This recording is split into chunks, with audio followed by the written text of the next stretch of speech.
comic book fans, welcome to another suddenlycomics.com video, and I'd quite like your help here. I'm putting together some comics for sending off to CGC, because the comics that I gave them at the end of January are heading already, they've all been graded and they're heading back to London as I speak. So I'm hoping I'm going to be able to go into the London office and pick them up. That's the whole process, taking them into London, sent to the States, graded, back again in less than 4 weeks. Wow, what a change. Okay, so I want to take, when I go and collect them, I want to take another lot in to get graded. Now, I'm generally going to get, so I'm going to do a combination of stuff for grading. Some stuff I'm getting graded so I can sell it, because I'm trying to fund my purchases with my sales. So some of the ones I'm getting graded are with the intention of selling, and some of them are because I want to get them graded for my personal collection. And there's also sort of ones which I'm doing because they're sort of got a historical value. Right, so I'm going to show you some comics, and they're sort of in the, these are ones these are not for resale, these are for my personal collection, sort of history interest. And I need to decide which of these. I may send 2 of them in, and I'm going to show you these because they're really quite interesting. Okay, we're going to start off with a bit of history. This comic is from 1945. Okay, what the heck is that, you're asking me? Well, you'll see there it's clearly Captain Marvel, and it says it on the top here, a Fawcett production, number 60. However, this is not a US production. At the end of the Second World War, the British government banned the importation of magazines and comics because it wanted to develop its own publishing industry. So there was a company called L. Miller and Son who set themselves up in 1943, and in 1945 they began to produce reprints of American magazines in the UK. Now this one, I think, is possibly it's definitely one of the earliest and possibly the first comic from L. Miller and Son. So this is a reprint. This numbering here is the same as the US numbering. So this was probably the first one. This was the first Whiz comics produced by L. Miller and Son, and possibly the first ever comic produced by L. Miller and Son in 1945. Okay, so that's pretty damn rare. I've never seen another one of these. I got them off a guy, and he sold me 3 of these. This is the first one. Now, the question is, do I send this one in, which has got a tear on it, and it is a bit brown, or do I send in number 63?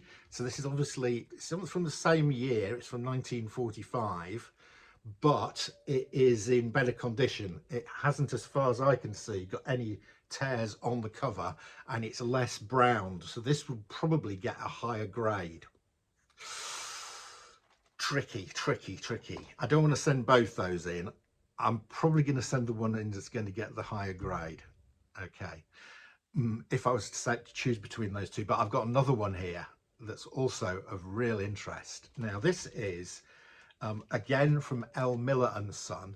This is Captain Marvel Jr., and it says volume 1 number 23 up here, but this is actually this is L. Miller and Son had the rights from Fawcett to reprint Fawcett stuff. Fawcett were the people who had created Captain Marvel Jr., and the Marvel family, Captain Marvel family.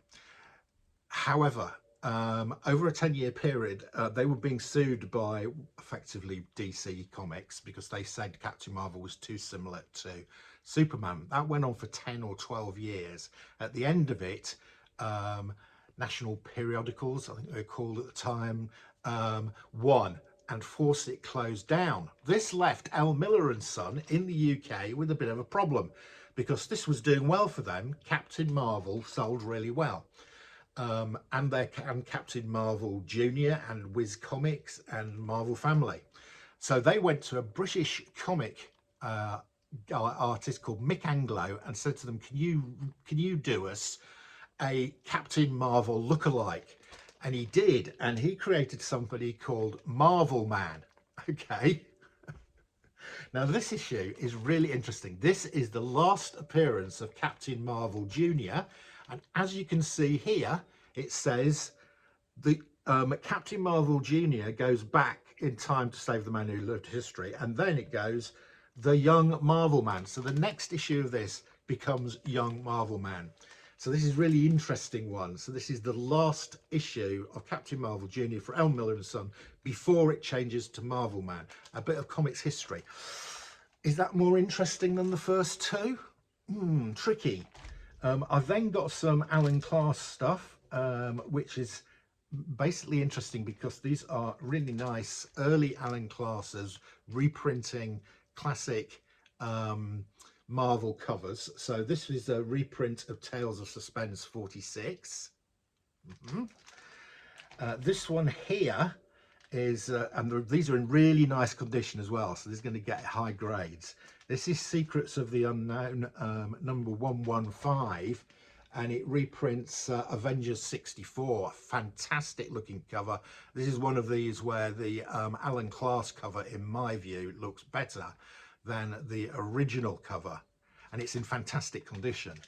And thirdly, we've got this Mystic, which was a was this L. Miller and Son? It might have, I think it was, or it might have, yeah, I can't remember whether Mystic is L. Miller and Son, but this is obviously a reprint of Fantastic Four 31. Right, I'm going to dismiss this one because although it's in nice condition, the colours look a bit faded to me. So I'm going to throw that one out. I'll just show you because it was in consideration. I think I'm going to submit one of these two. Tell me which one you'd submit. I'm favouring at the moment this one because it looks better. It's a great looking cover. This one again is a bit faded. This character here is red in the original. I don't think he looks as good on this cover. So of those three, I'm probably favouring that. But I can't decide. So I'm probably going to submit two. So I'm tending towards that and one of these three. Okay. So we've got the Captain Marvel Jr. or the first ever one, but the cover's a bit torn. Or just a couple of issues later from the same year, this one.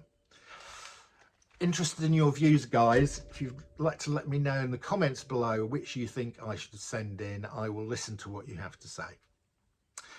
There we go.